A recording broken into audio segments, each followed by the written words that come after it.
Padre que estás en los cielos, gracias. Mi espíritu se regocija de estar aquí. Mi corazón late fuerte de ver hijos tuyos, de ver que aquí en Moravia hay un cuerpo dispuesto a honrar a su cabeza, esa cabeza que es Cristo Jesús, el dueño, el hacedor, el que pagó un gran precio para darnos vida y vida en abundancia, para librarnos de la muerte y para poner el poder sobre el pecado. Gracias porque nos has dado tu espíritu para poder vivir piadosamente. Gracias, Señor. Esta predicación de hoy es tu palabra. Y es lo que has puesto en mi boca para tu iglesia. Por lo tanto, te pido que pongan toda atención. Que no permitas que nada ni nadie interrumpa el trabajo del Espíritu de Dios en los corazones y mentes de nosotros hoy.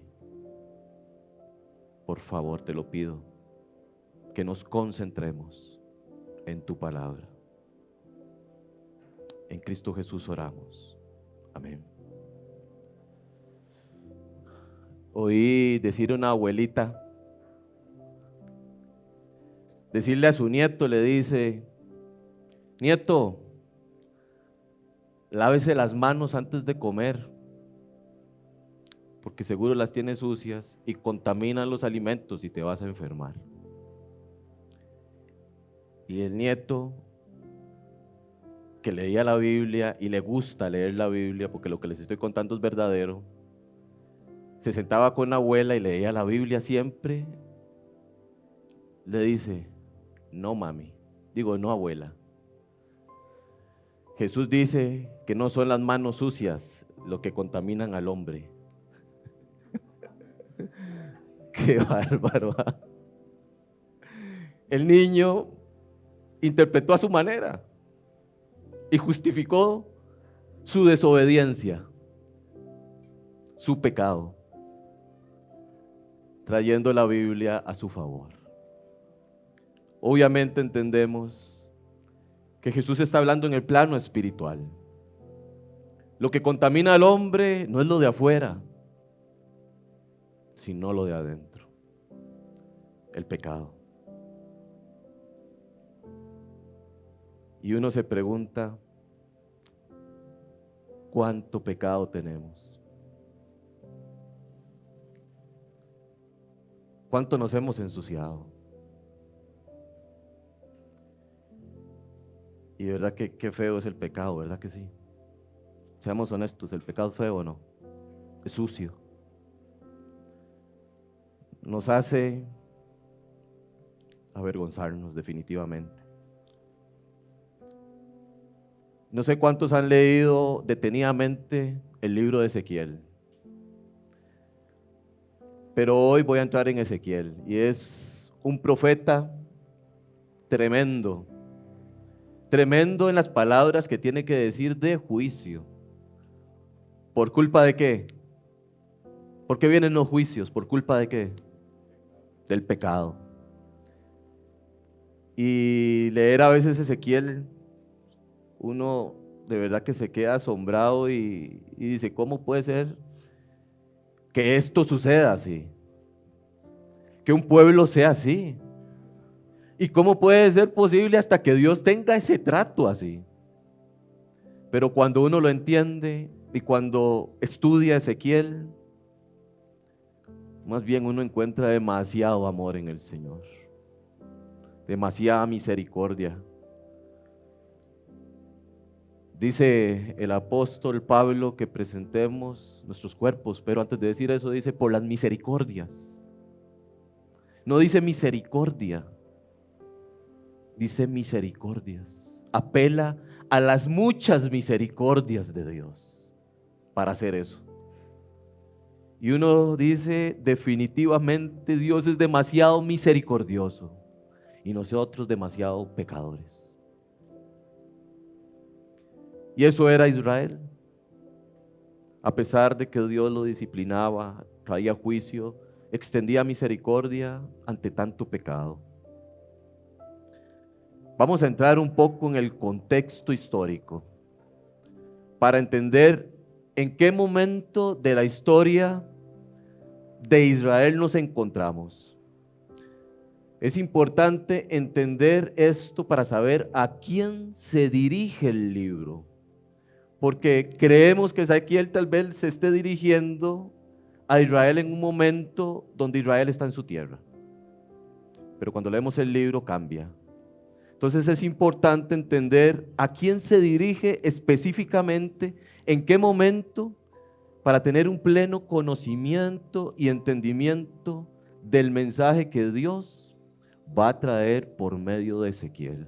Quiero que vayan a Ezequiel capítulo 1.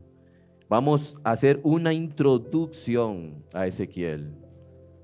No me voy a poner a escudriñar todos los versículos, porque las introducciones ponen el contexto para después hacer este tipo de cosas de inspeccionar.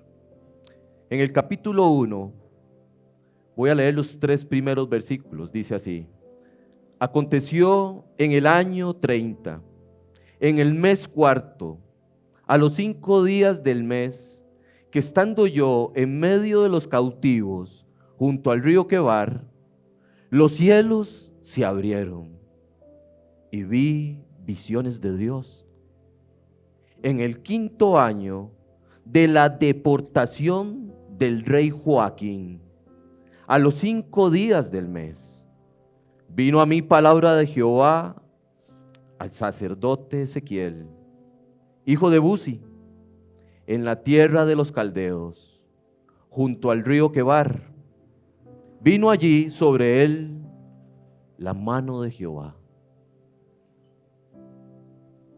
Ezequiel nos acaba de dar un montón de información que es necesario que nosotros comprendamos. Primero, el versículo 1 nos da el año, el mes y el día en que los cielos se abrieron y Ezequiel vio visiones de Dios. Una fecha bastante aproximada a esto que Ezequiel está mencionando en este versículo 1 puede ser el 31 de julio del año 593 antes de Cristo. Y eso es súper importante. Y ahorita van a ver por qué. Al mismo tiempo, este versículo 1, esta fecha nos señala la edad de inicio del ministerio profético, que sin duda alguna la edad en que Ezequiel comienza a profetizar es de 30 años. Así lo marca claramente el versículo, así lo muestra. También el versículo 1 nos muestra dónde se establecieron los exiliados judíos en Babilonia. Si ustedes notaron ahí, dice junto al río Quebar fue su ubicación. Fue en tierra caldea un asentamiento judío. Ahí fueron a dar todos. Obviamente tenemos entendidos que algunos para Nabucodonosor eran de suma inteligencia y los trajo ¿a dónde? A su reino. Pero la mayoría que fueron exiliados fueron a este lugar. Este asentamiento está en Tel Aviv, a unos 160 kilómetros de la ciudad de Babilonia. Y esto también es importante, porque ese pedazo de tierra que los babilonios tienen como propios y que muchas naciones se siguen peleando, es territorio de Israel. A veces creemos que el territorio de Israel solo es donde está ahorita y que tiene límites tan pequeños, como poner los altos del Golán y poner el río Jordán y llegar hasta Gaza, no. La extensión de tierra de Israel es súper más grande. Entonces es importante entender eso. Ahí estaban este asentamiento de judíos junto a un río. Y dice claramente que en ese río, vean el final del primer versículo, los cielos se abrieron y vio visiones de Dios. Ahora, no es nada nuevo que los cielos se abran y ver visiones junto a un río. En la Biblia eso es algo que sucede continuamente con los profetas.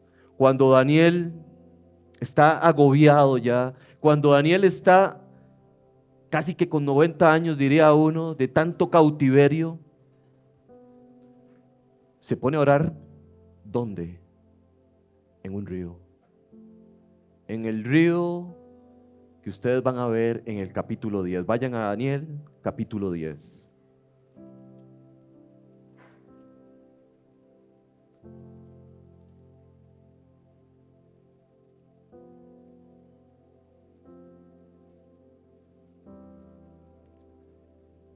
En este capítulo 10 dice el versículo 1, en el año tercero de Ciro, rey de Persia, fue revelada palabra a Daniel, llamado Belsasar.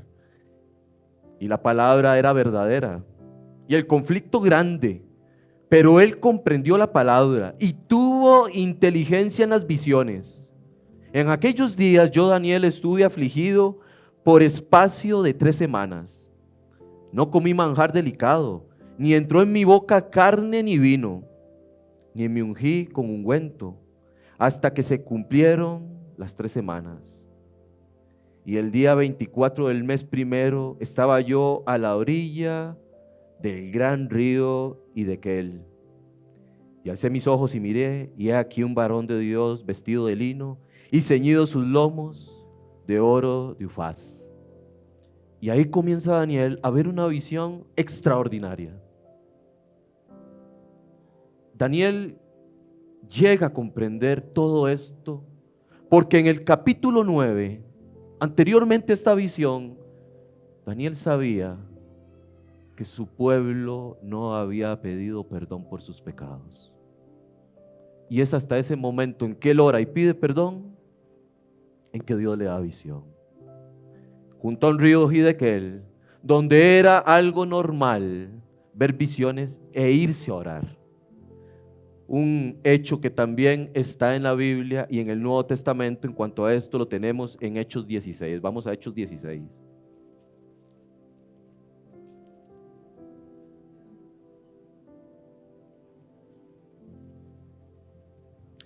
En Filipos había una mujer, seguramente de mucho prestigio, pero de algo sí estamos seguros, muy adinerada, porque vendía púrpura y la púrpura era muy cara. Entonces solo personas que tuvieran púrpura y negociaran la púrpura eran personas con mucho dinero. Pablo había tenido una visión que creo que el pastor Kenny ya les ha comentado sobre esto, la visión del pastor, del varón macedonio. Y entonces Pablo zarpa y dice en el versículo 11, zarpando pues de Troas vinimos con rumbo directo a Samotracia y al día siguiente a Neápolis y de allí a Filipos, que es la primera ciudad de la provincia de Macedonia y una colonia, y estuvimos en aquella ciudad algunos días. Y un día de reposo salimos fuera de la puerta junto al río donde solía hacerse la oración, y sentándonos hablamos a las mujeres que se habían reunido. Entonces una mujer llamada Lidia, vendedora de púrpura de la ciudad de Tiatira, que adoraba a Dios, estaba oyendo. Y el Señor abrió el corazón de ella para que estuviese atenta a lo que Pablo decía.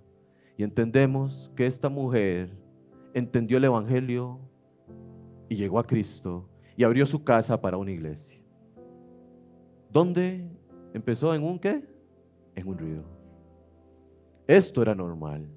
Y entonces Ezequiel, volvemos a Ezequiel, nos deja claro que está en este río Quebar y que comienza a ver visiones de Dios. Ahora, el versículo 2 dice: en el 5.º año de la deportación del rey Joaquín, a los 5 días del mes. Ojo que ahora nos cambió la fecha. Pero ¿qué está haciendo él? No está adelantándose, sino está retrocediendo. Él dice y deja claro ahí que cuando Ezequiel llega del exilio, porque recuerden que no hubo uno solo, sino hubo varios. Cuando llega del exilio, Ezequiel tenía 25 años. Eso es importante, cuando fue llevado a Babilonia. Lo que lo hace, y póngame atención aquí porque todo esto es importante, entender los contextos bíblicos para saber lo que el Señor quiere mostrar es necesario. Esto hace que Ezequiel, de casi 25 años, cuando está siendo exiliado, casi que tenga la misma edad de Daniel. Eso es importante, porque son contemporáneos. Daniel había sido exiliado casi una década antes. Eso sí me lo entienden ahorita. En el primer exilio se fue Daniel, y después volvió Nabucodonosor, por otra razón que vamos a ver, y se llevó a otro poco. ¿En ese iba quién? Ezequiel. ¿Cómo podemos entender esto? Ahorita les doy los detalles para entender un poco mejor este versículo. Lo que quiero que entiendan es 25 años. 5 años después, Dios le da ¿qué? Visiones. El versículo 3 dice lo siguiente: vino palabra de Jehová al sacerdote Ezequiel, hijo de Buzi, en la tierra de los caldeos junto al río Quebar. Vino allí sobre él la mano de Jehová. Y mis hermanos, este es uno de los versículos más importantes en la introducción. Es importante lo que les he dicho, ¿sí? Para entender. Pero noten que al principio nunca dice que Ezequiel era un profeta. ¿Era qué? Sacerdote. De sacerdote fue tomado para ser profeta. Y esto es súper necesario entenderlo. ¿Por qué es necesario?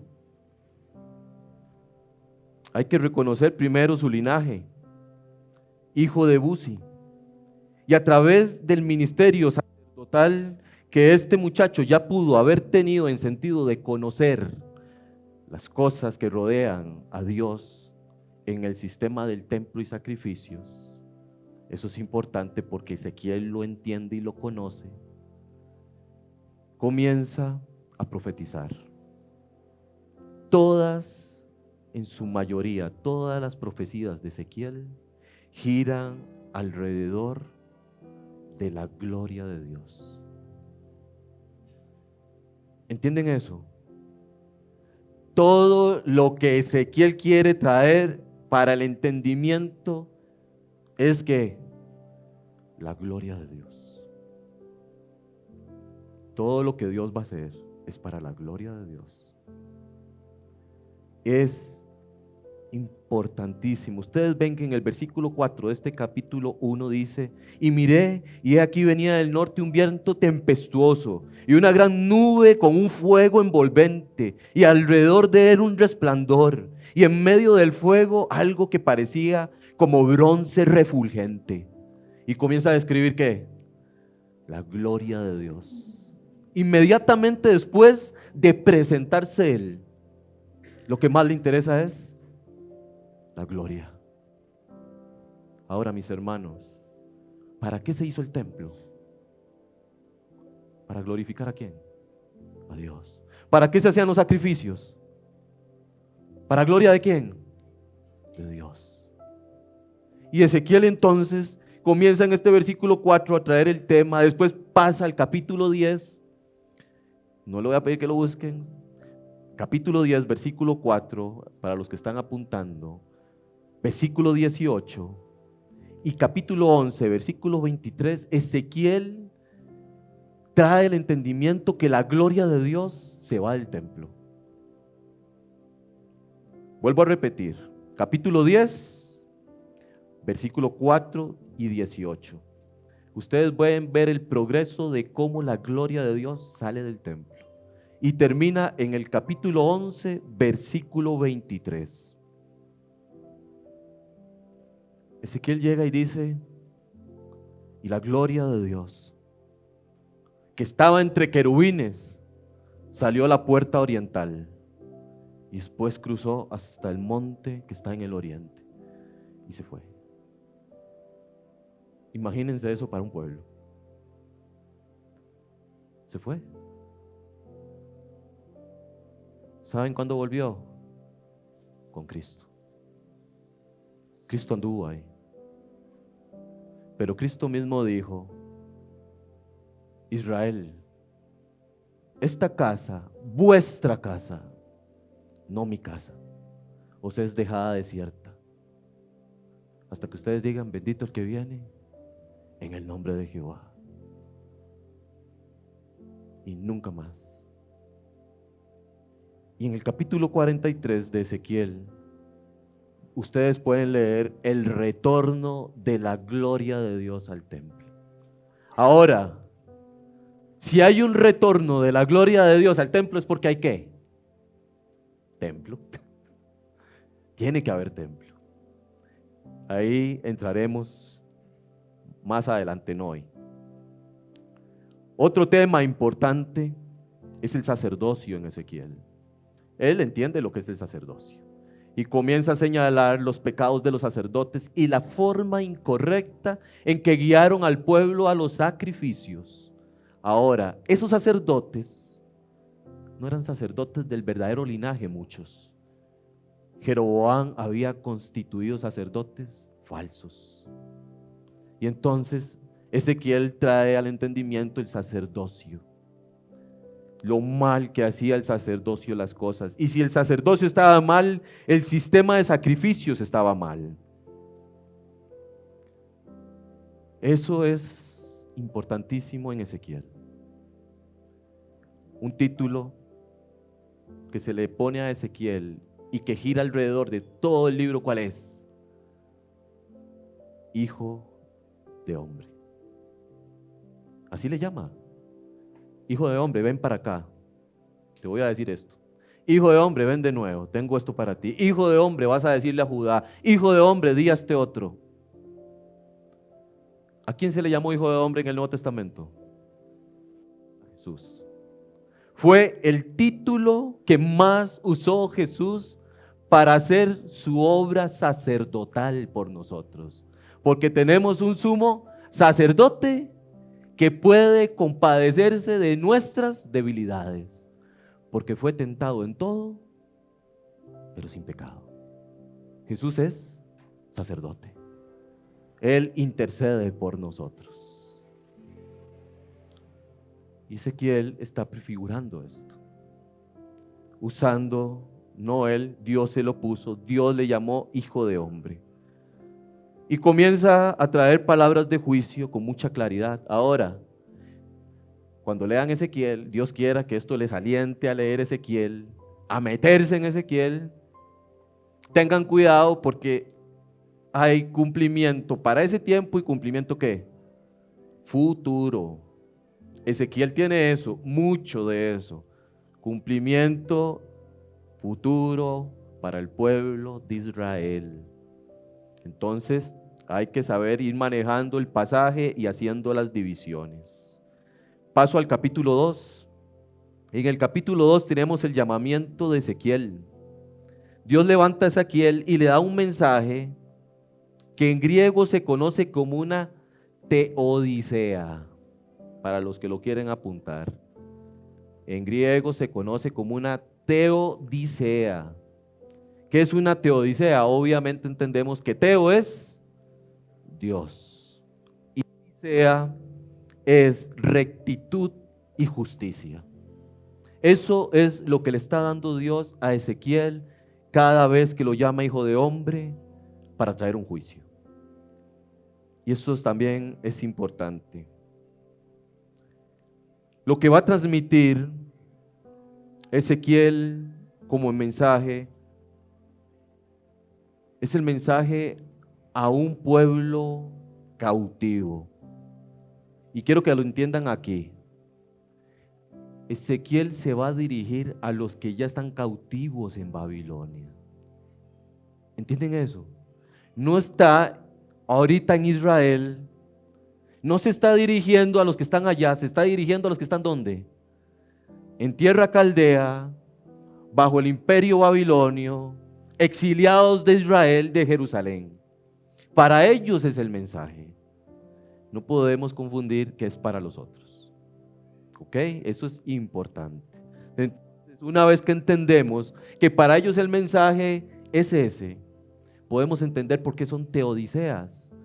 Porque entonces Ezequiel les dice, pueblo de Israel que está aquí, Dios ha sido justo y recto en hacer esto.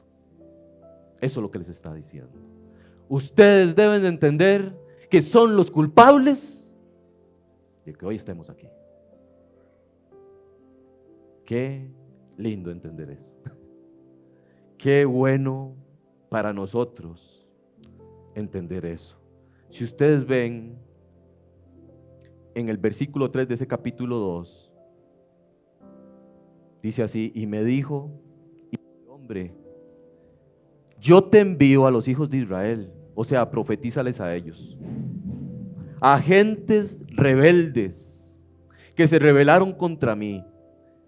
Ellos y sus padres se han rebelado contra mí hasta este mismo día. Para ese momento en que Dios le da a Ezequiel este primer mensaje o este llamamiento, Dios le dice a Ezequiel, ¿quieres entender algo, Ezequiel? ¿Quieres entender algo? Los traje de Judá.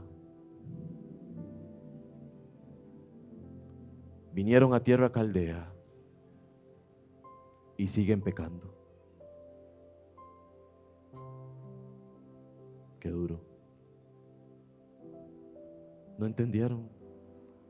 Ezequiel, están en tierra de Babilonia y siguen en su pecado. Eso para mí es, no sé cuánto les marca a ustedes, pero cuando Dios nos sacó, nos separó del pecado. No voy a en esta prédica una religiosidad de decir que ay, nadie puede pecar. Juan dice que el que dice que no tiene pecado, ¿qué? Es un mentiroso. Y tampoco voy a entrar en que usted haga cosas usted para no andar pecando. Se va a dar cuenta que no es así. Eso es pura religiosidad. Este pueblo ha sido sacado de toda su maldad, puesto ahí por su necedad, y siguen. Y entonces el Señor le dice a Ezequiel, hasta el día de hoy, siguen así, siguen pecando. Ezequiel le va a decir al pueblo, por esto y esto otro el Señor nos ha hecho así. Sus juicios han sido rectos y justos para con nosotros. Ustedes son un pueblo rebelde y obstinado de corazón. Por tanto, podemos entender que Ezequiel tiene en su mayoría mensajes de juicio. Necios de corazón. ¿Saben qué es lo hermoso del Señor? Como lo dije al principio, las misericordias. Porque a pesar de que esto sigue pasando, Dios les da un mensaje de aliento para el futuro. Dios es bueno y les dice, les voy a dar esperanza. Capítulo 2, versículo 9 dice así, y miré, y he aquí una mano extendida hacia mí, y en ella había un rollo de libro, y lo extendió delante de mí, y estaba escrito por delante y por detrás, y había escrito en él endechas, y lamentaciones, y ayes. Me dijo: hijo de hombre, come lo que hayas, come este rollo, y ve y habla a la casa de Israel. Y abrí mi boca, y me hizo comer aquel rollo. Y me dijo: hijo de hombre, alimenta tu vientre, y llena tus entrañas de este rollo que yo te doy. Y lo comí, y fue en mi boca dulce como la miel. Mis hermanos, el rollo, que es un rollo similar al que aparece en Apocalipsis capítulo 5 y capítulo 10, porque como les digo, es similar a lo que va a pasar. Este rollo está lleno de endechas. ¿Qué son endechas? Cantos fúnebres. Está lleno de eso. También dice que tiene lamentos, y también dice que tiene ayes. ¿Qué son ayes? Declaraciones de condena. De eso está lleno el rollo. Pero a Ezequiel le fue ¿qué? Dulce, agradable, bueno, miel para su boca. Y uno dice: ¿cómo puede ser posible que algo que trae tanta calamidad sea tan dulce para él? Mis hermanos, es palabra de Dios. Palabra justa o no, palabra recta. Y cuando la justicia de Dios se cumple, produce gozo en nosotros. Por eso es miel. Cuando Ezequiel lo come y entiende el justo trato de Dios y el justo trato que tenía que darle a su pueblo porque había manchado su carácter, Ezequiel dice: esto es bueno, esto debe de pasar. Y se agrada de eso, y es como miel para nosotros. Después de que le da cada visión y cada palabra, el Señor le dice: y conocerán que yo soy Jehová, y sabrán que yo soy Jehová, dice Jehová el Señor. Estas tres frases tienen o evocan lo mismo. Se repiten 60 veces aquí. Y cuando en hebreo algo se repite tanto es porque el énfasis es importante. Ustedes tienen que saber que yo soy ¿qué? El Señor. Y que yo he traído este juicio a ustedes porque yo soy el Señor. Y que yo los puedo hacer morir porque yo soy el Señor. Y eso es importante. 60 veces aparecen estas declaraciones. Lo que hace y nos lleva al entendimiento de que el pueblo de Israel debía devolverse a Jehová. Estando en el exilio, debía devolver sus ojos a Jehová. Debía de darle la gloria a Él. Debía volverse de su pecado, de su vergüenza, de todas las cosas que habían hecho, y aceptar sus juicios como algo que lo glorifican a Él. Eso debía de hacer Israel. Saben que en todo tiempo Dios tendrá su gloria. ¿Saben eso? En todo momento, sea lo que pase en esta tierra o en el universo, Dios tendrá gloria. Qué lindo, ¿ah? Qué glorioso. Qué bueno entender que nuestro Dios siempre será glorificado. Eso anima mi vida. Así será en tiempo angustioso.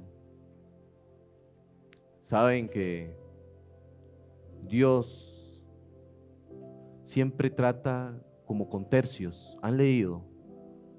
Y un tercio de esto será así, y un tercio de esto será acá, y otro tercio será destruido de esta forma. Ahorita lo van a ver. Pero siempre, aún en esa destrucción, dice, y yo seré ¿qué? Glorificado. Quiero que vean en el capítulo 39, versículo 13.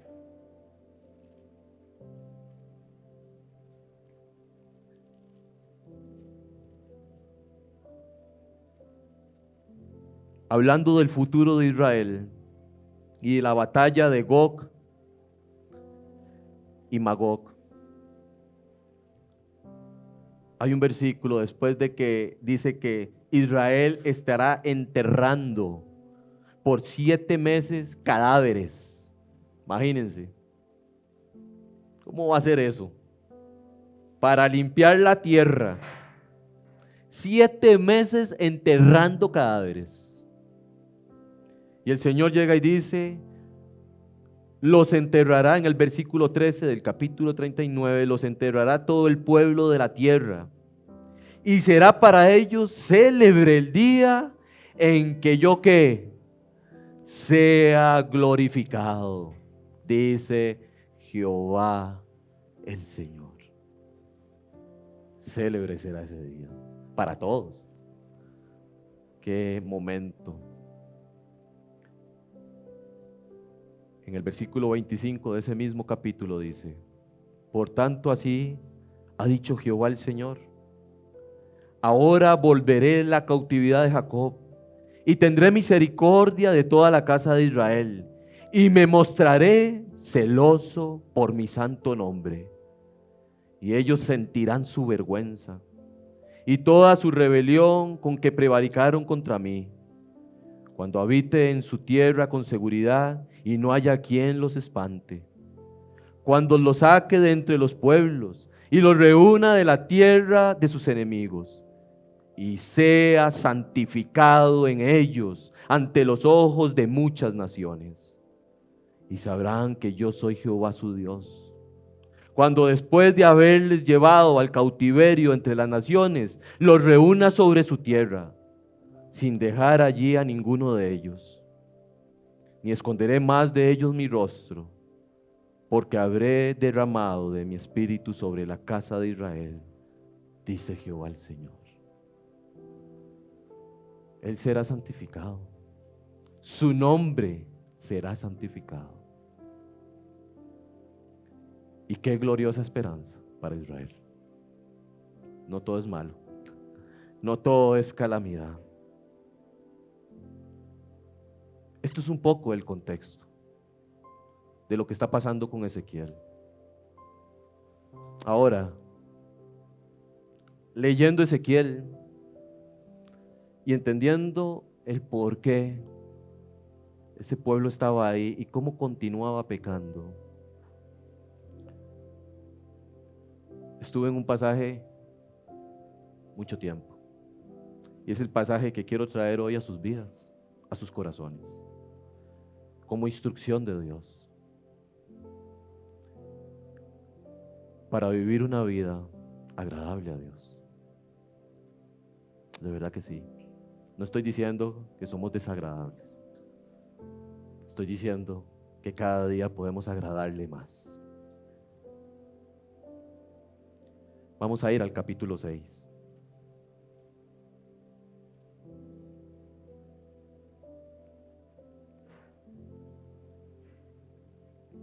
Capítulo 6 de Ezequiel.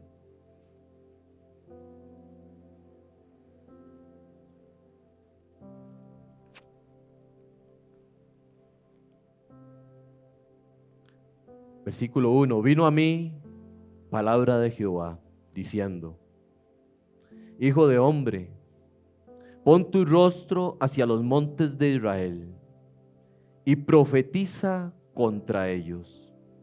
Y dirás: montes de Israel, oí palabra de Jehová el Señor. Así ha dicho Jehová el Señor a los montes y a los collados, a los arroyos y a los valles. He aquí que yo haré venir sobre vosotros espada y destruiré vuestros lugares altos Vuestros lugares altos serán asolados y vuestras imágenes del sol serán quebradas. Y haré que caigan vuestros muertos delante de vuestros ídolos. Y pondré los cuerpos muertos de los hijos de Israel delante de sus ídolos. Y vuestros huesos esparciré en derredor de vuestros altares. Donde quiera que habitéis, serán desiertas las ciudades, y los lugares altos serán asolados, para que sean asolados y se hagan desiertos vuestros altares. Y vuestros ídolos serán quebrados y acabarán. Vuestras imágenes de sol serán destruidas y vuestras obras serán deshechas. Y los muertos caerán en medio de vosotros. Y sabréis que yo soy Jehová. Mas dejaré un resto, de modo que tengáis entre las naciones algunos que escapen de la espada cuando seáis esparcidos por las tierras. Y los que de vosotros escaparen se acordarán de mí entre las naciones en las cuales serán cautivos,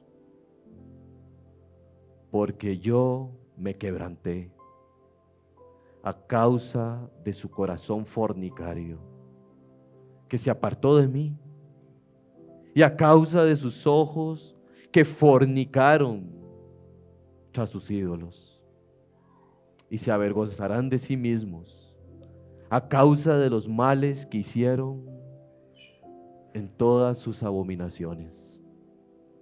Ahí voy a quedar. Duro, ¿ah? Muy duro.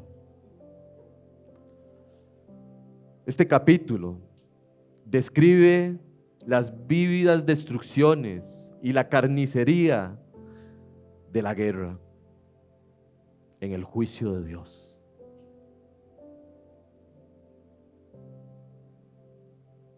El capítulo anterior, el capítulo 5, nos dice cómo lo va a hacer.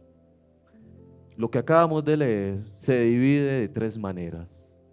Quiero que vayan una hojita atrás, capítulo 5, y vean el versículo 11. Dice: por tanto vivo yo, dice Jehová el Señor, ciertamente por haber profanado mi santuario con todas tus abominaciones, te quebrantaré yo también. Mi ojo no perdonará, ni tampoco tendré yo misericordia. Una tercera parte de ti morirá de pestilencia y será consumida de hambre en medio de ti. Y una tercera parte caerá a espada alrededor de ti. Y una tercera parte esparciré a todos los vientos, y tras ellos desenvainaré la espada. Dios divide lo que leímos en el capítulo 6 en tres juicios. Y les dice: a uno se los van a volar, a otros van a padecer de hambre y de pestilencia, y otros van a lograr salir, se irán a las naciones, pero la espada estará siempre detrás de ellos. Tremendo castigo. Y ustedes saben que esto que acabamos de leer es idéntico a lo que va a pasar futuro. De la misma manera, solo que dice el Señor que a unos los meterá en el fuego y los quemará. Hablando de ellos. Una tercera parte morirá de pestilencia, otra caerá alrededor de la espada y otra será esparcida a los vientos. Así dice el capítulo 6 también que iba a ocurrir. ¿Cómo pasó, mis hermanos? Y aquí es donde hago la unión con las fechas que nos dio el capítulo 1. En el año 605, Nabucodonosor llegó a Israel, no la destruyó. Todos creemos que llegó y destruyó todo. No, no la destruyó. Llegó a Israel, la conquistó, trajo espadas, ¿sí? Mató a muchos. ¿Pero qué hizo? Se llevó al rey Joaquín y se llevó a Daniel y a otros, una cantidad de miles de personas, a tierra caldea. Eso fue lo primero que hizo en el año 605, aproximadamente, ¿verdad? Se llevó a los nobles y puso a Sedequías por rey. Nabucodonosor pone al rey que él quiere y entonces se devuelve a tierra caldea. Ya conquistó Judá, es de él. Pero resulta que a los años, aproximadamente 10 años, Sedequías comienza a hacer alianza con el rey de Egipto y comienza a buscar la manera de rebelarse contra ¿quién? Contra Nabucodonosor. Y Nabucodonosor se da cuenta de que Sedequías lo está haciendo. ¿Y qué hace? Viene de nuevo con su ejército y sitia toda Jerusalén. O sea, pone todo su ejército alrededor. Imagínense el ejército de este hombre a todo alrededor de la ciudad y dice: todavía no hagan nada, solo dejen la ciudad sitiada. ¿Qué quería Nabucodonosor? Que la comida y el agua les faltara. Y entonces dice la historia, porque así lo dice el libro, él dice: saldrán los israelitas como ratas a buscar ¿qué? Comer. ¿Y ahí qué? Ahí mandamos espada. Vean qué forma la de este hombre. Y sitió Jerusalén en el año aproximado 595 al 593. Y ahí coincide perfectamente con lo que hablamos en las fechas del capítulo 1 en cuanto a Daniel y Ezequiel, una década aproximada de diferencia. Es exacta la Biblia. ¿Qué creen que hicieron los israelitas? ¿Les faltó? Les faltó la comida, les faltó el agua y comenzaron a salir. Y entonces Nabucodonosor los comenzó a matar. Algunos, como decía el Señor, ¿qué hacían? Déjenlos, déjenlos que se vayan, los perseguirán en otros lados y los matarán en otros lados. ¿Y eso ha sido así hasta hoy o no? Eso se sigue cumpliendo. Unos murieron a espada, otros murieron de hambre y pestilencia, ahorita van a ver por qué. Y otros cuando salieron fueron esparcidos. Y fue en ese año en que Nabucodonosor quemó y destruyó Jerusalén. No fue en el año 605, fue en el 595-93 que él destruye todo. Y lo deja, como dijo Nehemías, los muros están caídos y quemados. Quiero que vean en palabras de Lamentaciones lo que sucedió adentro en ese momento. Vayan a Lamentaciones, unas hojitas atrás.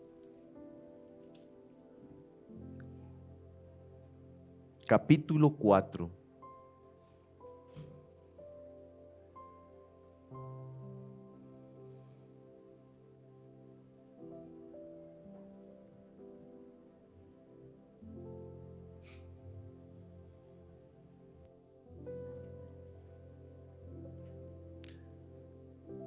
Solo unas hojitas atrás.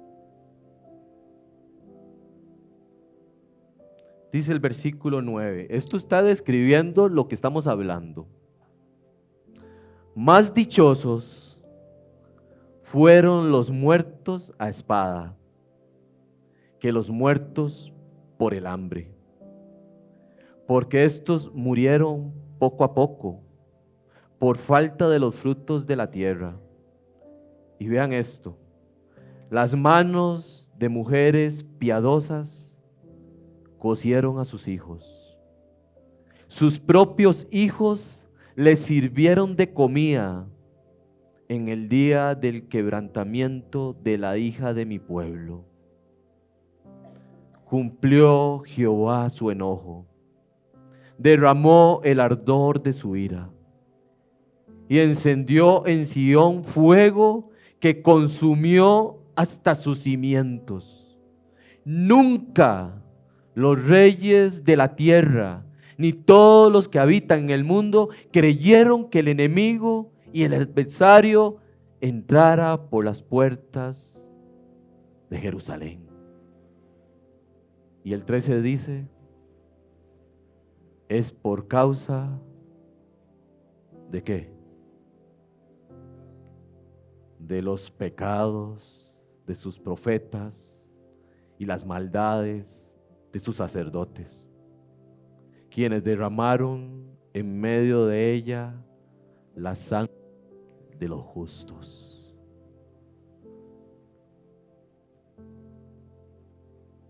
Hasta que se quebranta uno, ¿no?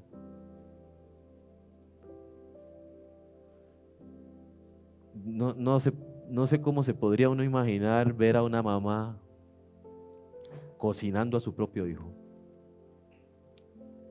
Y mucho menos sé lo que se sentiría comerse a su hijo.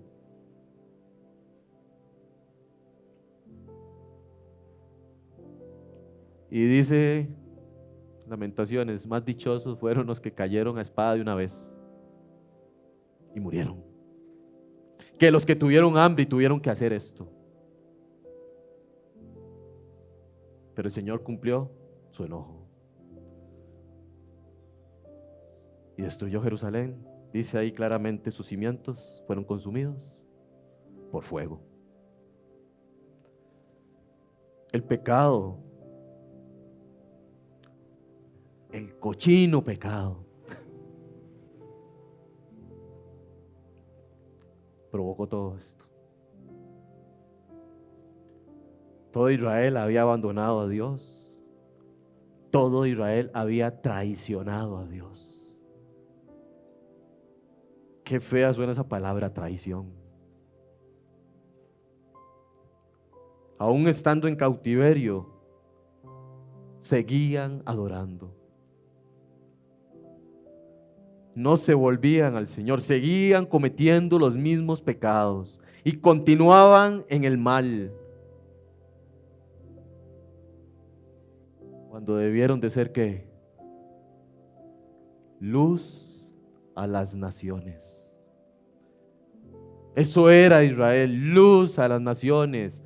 Pueblo de Israel, muéstrenle a las naciones mi carácter, mis estatutos, mis mandamientos. Hágalos entender quién soy. Pero se llenaron de pecado.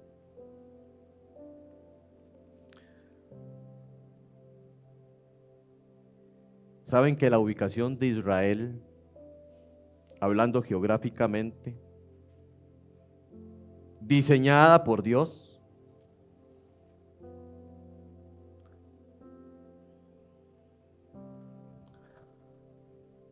obviamente todo lo hace Dios y tiene una gran influencia, pero en el diseño que Dios puso a Israel como mediadora entre Dios y las naciones, para lo que les acaba de decir, mostrar el carácter de Dios. Es estratégica la ubicación de Israel. Su ubicación física tiene un propósito espiritual. Eso lo entendemos, ¿verdad? Totalmente, lo acabo de decir. Pero también, sin embargo, tenía un problema potencial. Así como lo oyen. Cuando los viajeros o comerciantes y hasta ejércitos de otras naciones andaban por una carretera internacional que se conoce como el Gran Camino Comercial que cruza Israel, tenían que pasar por ahí. Sean comerciantes, sean visitantes o sean ejércitos, porque ese camino comercial también servía de camino para dos de las más grandes potencias de ese momento, Egipto y Babilonia. Y entonces con Israel solo podían pasar dos cosas: o llevaban a las naciones a Dios.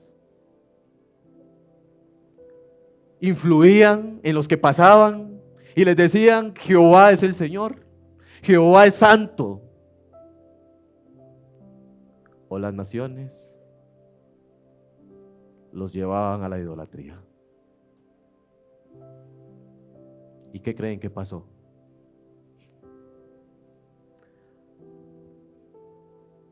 Las naciones los corrompieron.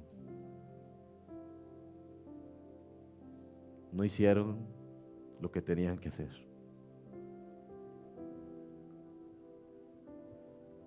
Se llenaron de idolatría. En el capítulo 5 lo dice claramente el Señor. Vayan al capítulo 5 de Ezequiel. Dice el versículo 5 así. Ahí nomás, Ezequiel 5.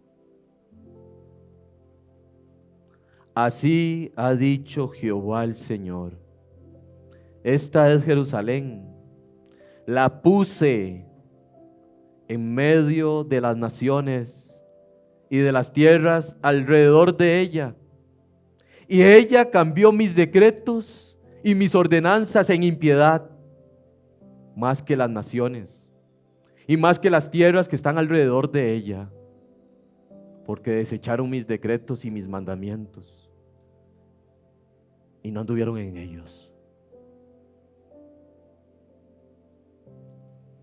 Qué verdad.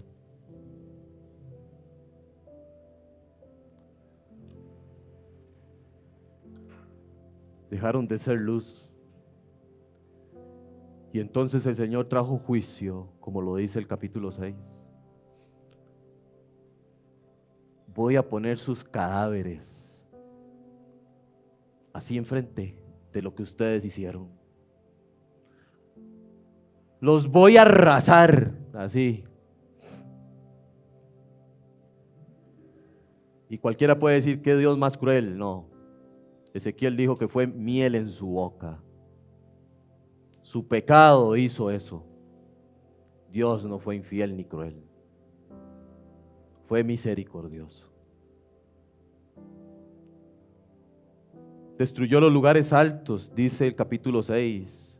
Y si ustedes leen Primera de Reyes 12 y Segunda de Crónicas 11, que le pueden dar lectura, Primera de Reyes 12 y Segunda de Crónicas 11, se darán cuenta que ahí sacrificaban a los demonios. Así dice Crónicas. Sacrificaban a los demonios. Vean lo que hacían con el sol. Vean cómo irritaban al Señor. Capítulo 8 de Ezequiel. El capítulo 6 mencionó de sus altares y sus cosas de adoración al sol, ¿sí o no? Vean lo que hacían. Es que, versículo 16 del capítulo 8. Y me llevó al atrio de adentro de la casa de Jehová. Y he aquí, junto a la entrada del templo de Jehová, entre la entrada y el altar, como 25 varones, sus espaldas vueltas, o sea, dándole la espalda al templo de Jehová, y sus rostros hacia el oriente, y adoraban al sol, postrándose hacia el oriente. Y freno aquí un momento, es que, por favor, y uno dice: ¿cómo se están postrando? O sea, ¿cómo están poniendo su cabeza en tierra por un astro? ¿No les da celo? ¿No les da rabia? De verdad. O sea, no es suficiente.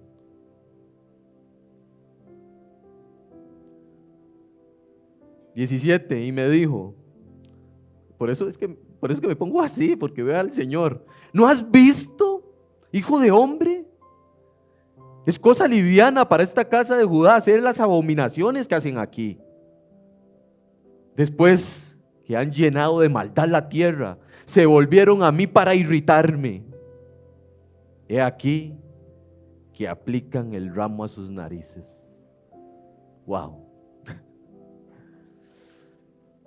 Yo me imagino al Señor. ¿No ves, Ezequiel? ¿No ves lo que hacen? Saben que ese de aplicar el ramo a sus narices es coger las ramas de la vid que tienen gran significado para el reino de Dios y para la ciudad de Israel y adorar a los ídolos. Y el Señor dice, ahora sí me están.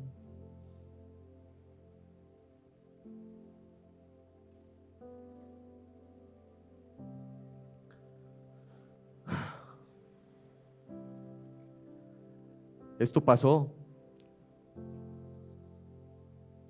Y llego al versículo 9, porque a partir del versículo 2, del capítulo 6 hasta el 8, es lo que les he explicado.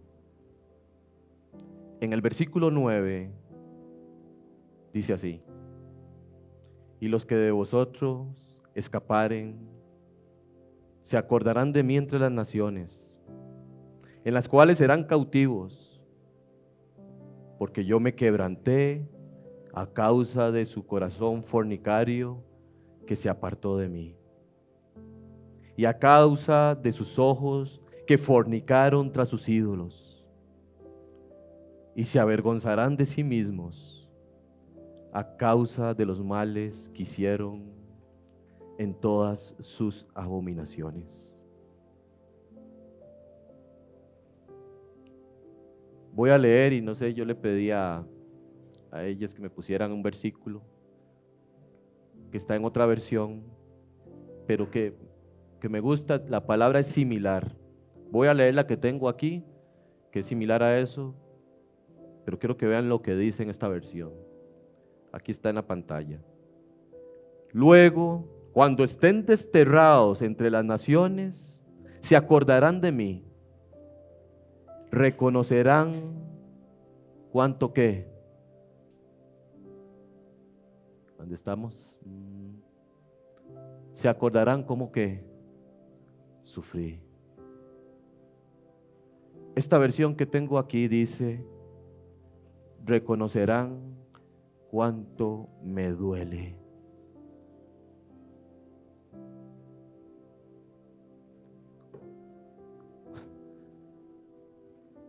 Cuánto me duele la infidelidad de su corazón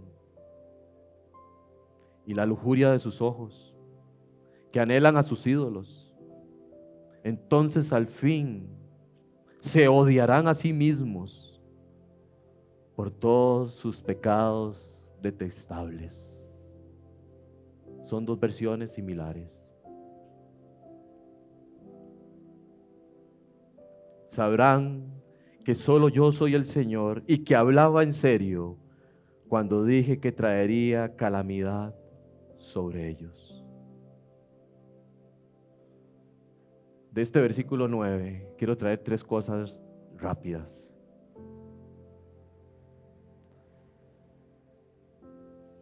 La primera es: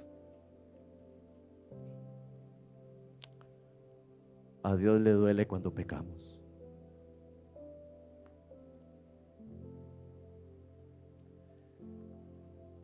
Hace muchos años, cuando estudié este pasaje y hice esta prédica, nunca la he predicado hasta hoy.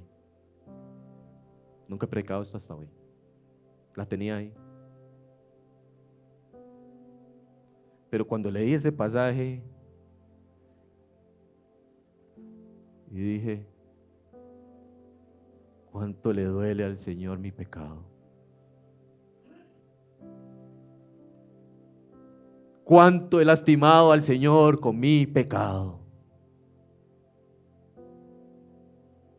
Cuánto he hecho sufrir a mi Señor con mi pecado.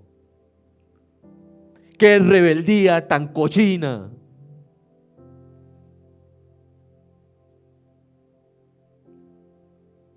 Me dolió.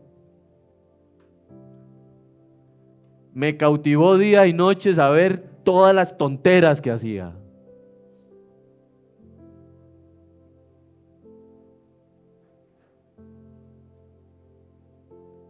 Y estando ahora de viaje, y lo dije ayer con los jóvenes sin ninguna vergüenza, y el Señor puso esto: hijo, porque he visto pecado por todo lado ya.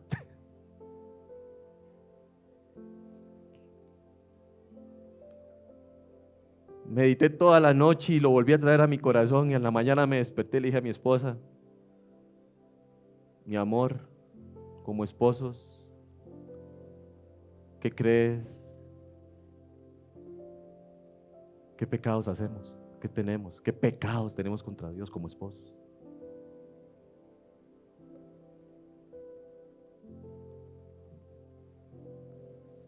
Ella me respondió muy noblemente, me dice, cuando nos enojamos. Le dije, no, enojarse es algo que va a pasar. El problema es darle campo al enojo.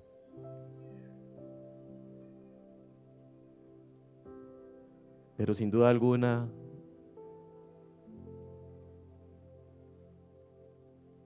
hay tantas cosas que quitar. Dejemos de ver los grandes pecados. Un pensamiento que nos cautiva y nos separa de Dios es pecado. Se apodera de nosotros. Nos hace leña. El deseo de tener una pasión, no ponga la sexualidad ni nada, quite todo lo que usted ha visto, pero una pasión por ser yo, el que tiene todo y el que hace todo, es pecado.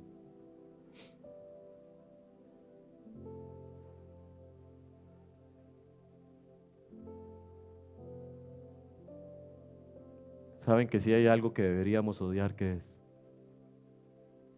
El pecado. Odie el pecado. Ódielo con todas sus fuerzas. Cualquier persona que lo lleve a pecar a usted, o se vuelve a Cristo o quítelo. Cualquier costumbre que lo lleve a pecar a usted, quítela. Cualquier pensamiento, quítelo. Por eso les dije, esto no es religiosidad. Quiero que hoy entiendan que el pecado causa dolor, que el pecado le duele a Dios. Dios no está sentado en su trono como un ser altanero e indiferente, inamovible, que está tirando rayos y condenando a todo mundo. No, ese no es Dios. Dios está en su trono y cuando ve pecar a sus hijos se duele. Él sabe lo que produce en nosotros el pecado. Lo hemos visto en Israel. Se duele, mis hermanos. Isaías 63:9 dice, cuando ellos sufrían, yo sufría.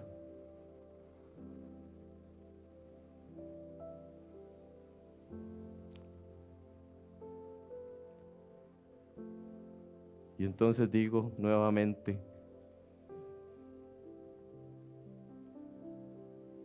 mi Señor sufrió.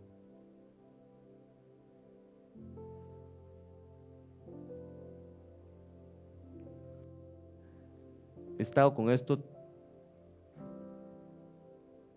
todo un mes de mi corazón.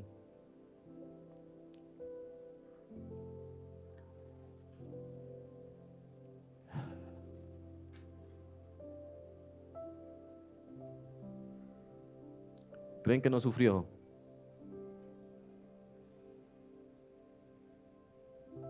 Desterrado entre los hombres. Vimos su rostro y no nos importó. Pero Él cargó el pecado de todos nosotros. Y nosotros le tuvimos por herido y azotado de Dios. Molido por nuestros pecados. Y el castigo de nuestra paz fue sobre Él.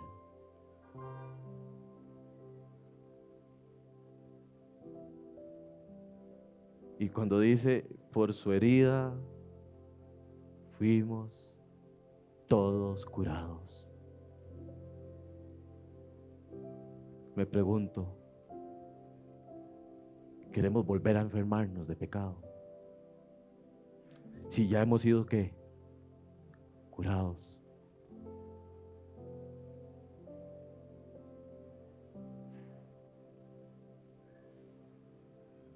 Cuando leí eso nuevamente, me trastornó la mente y el corazón nuevamente.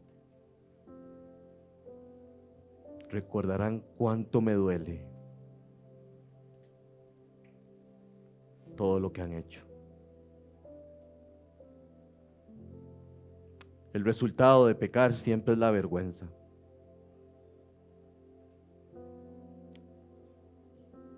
Y Dios es como ese padre que cuando ve que uno de sus hijos tropieza y peca, está ahí para levantarlo. Está ahí para mostrar fidelidad.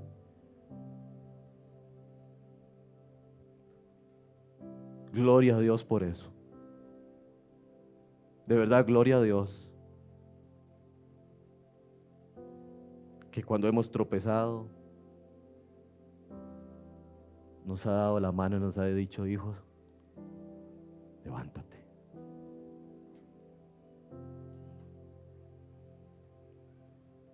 La segunda frase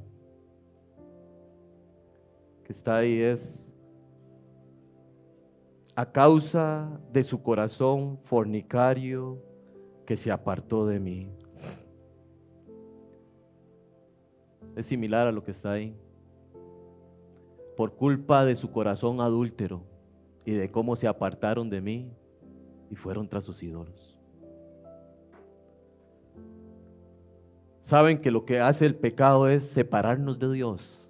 Por eso a Él le duele. A Él le duele porque lo que siempre quiso hacer desde el principio es tener ¿qué? Comunión, intimidad. ¿Y el pecado qué vino a hacer? A romper esa comunión y esa intimidad.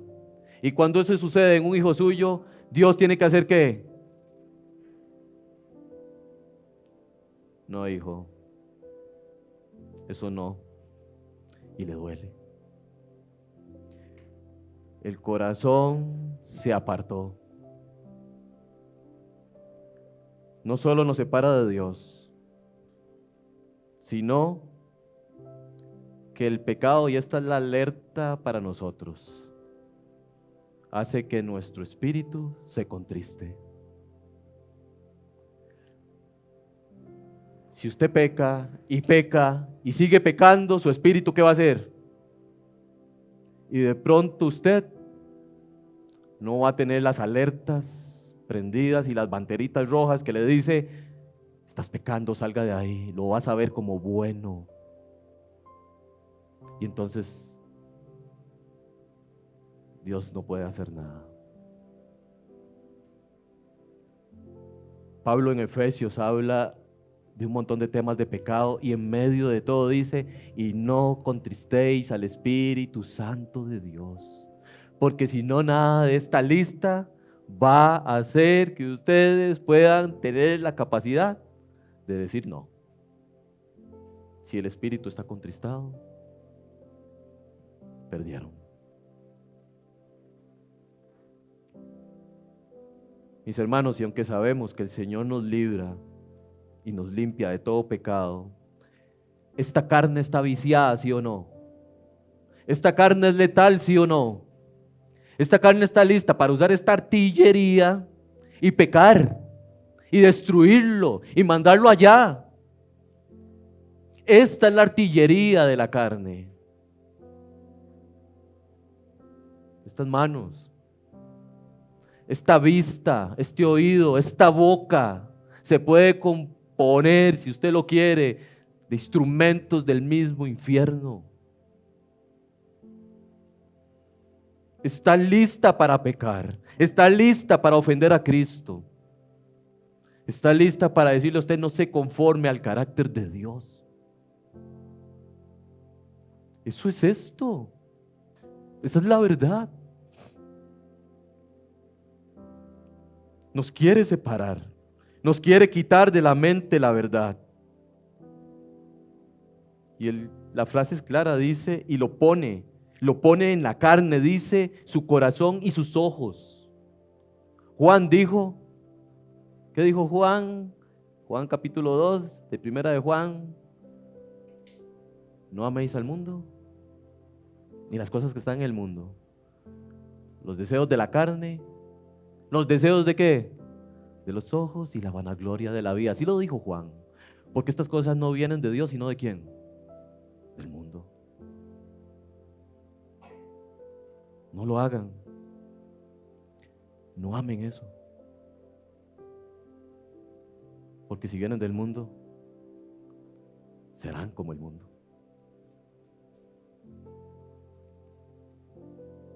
Esa es la frase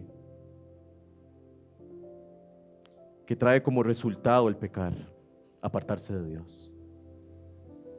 Y aquí es donde pongo una instrucción, y la he aprendido en mi vida.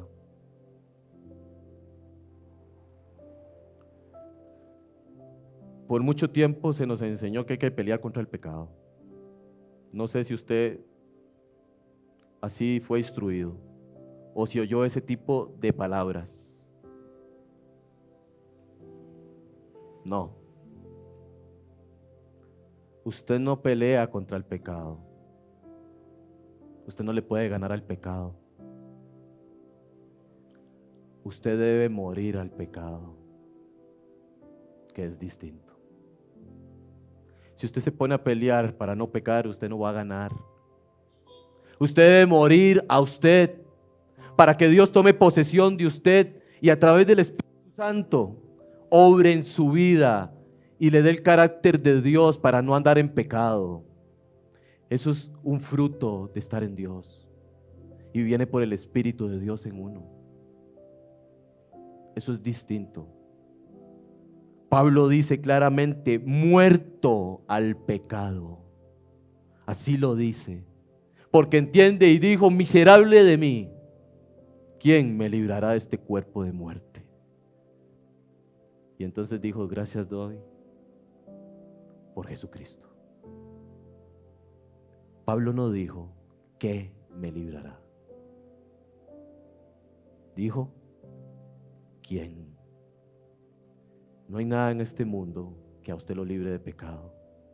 Cristo lo libra. Y cuando muere usted y vive Cristo en usted, el pecado está separado. Eso es distinto. Si yo le digo a ustedes como iglesia, mis hermanos, no se brinquen semáforos, eso no es santo, ¿qué les estoy dando? Religiosidad. Pero si les digo, métanse en las escrituras, medítenlas y háganse conforme a Dios, les estoy dando la verdad para sus vidas y ustedes serán guerreros de la verdad, que es distinto. Para que no suceda eso, apartarse. Y la última frase es, y se avergonzarán de sí mismos a causa de los males que hicieron. Mis hermanos, cuando el pecado entró al mundo por medio de Satanás, lo primero que hubo adentro, lo que sintieron Adán y Eva, ¿qué fue? Vergüenza. Eso hace el pecado. Trae vergüenza cuando uno peca. Y la primera cosa que hicieron en actuar, ¿qué fue?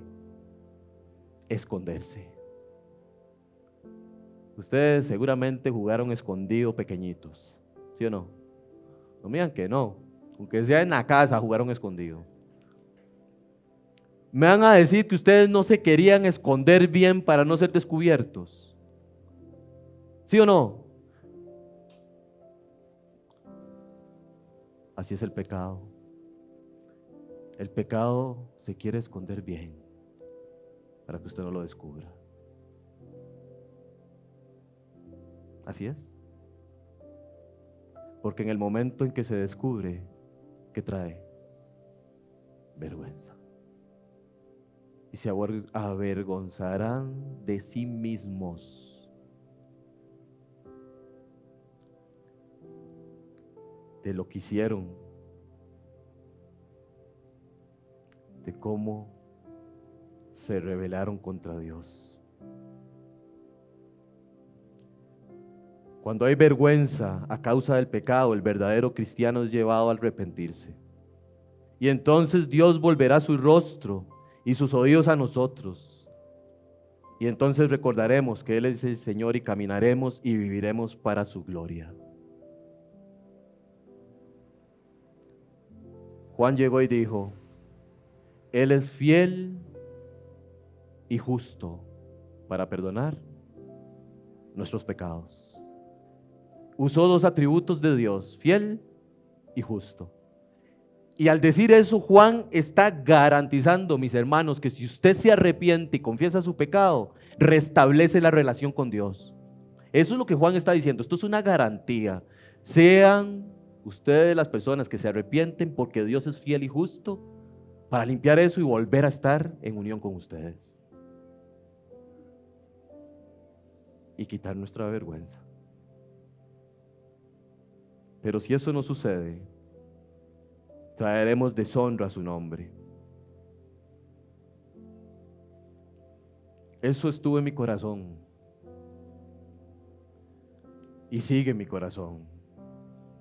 Y sé que hay muchas cosas que en mí hay que limpiar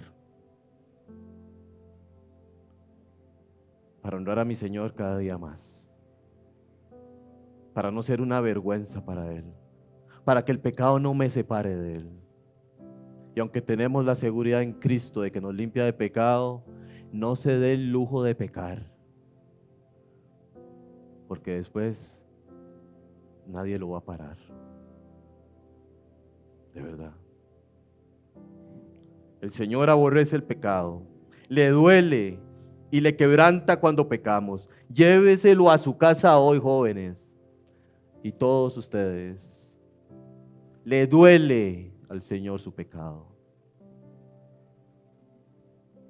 Lo separa de Dios y trae vergüenza.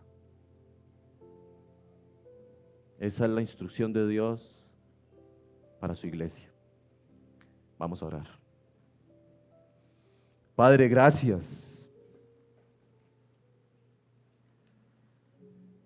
Gracias por limpiarnos de pecado.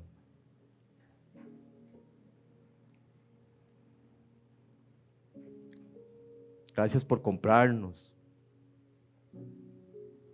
Gracias porque dice Romanos que tú, Jesucristo, condenaste al pecado en la carne. Qué pasaje tan poderoso. Condenaste al pecado en la carne, en esa cruz.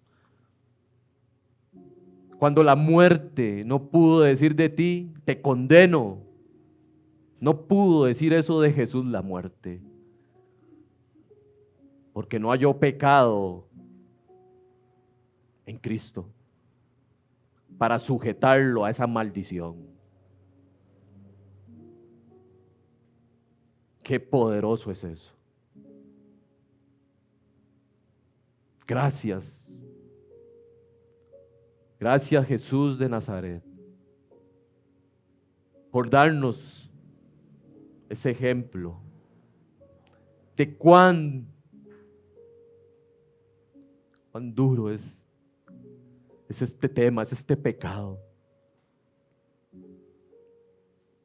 Cuando tú decías en la cruz: ¿por qué me has desamparado? A causa de nuestros pecados. Cuando tú decías: Dios mío, nos unías a Él. Tú te separabas y nos unías a nosotros.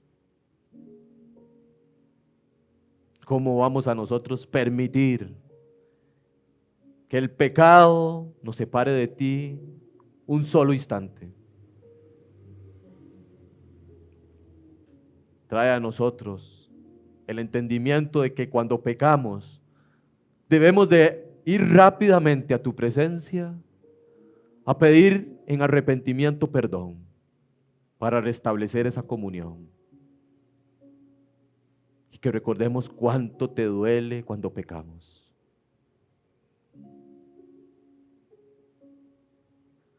Por favor, que esto habite en nuestros corazones día tras día. Como lo he dicho, no por religiosidad, sino por amor y temor a Dios. Gracias. Oramos en tu santo nombre.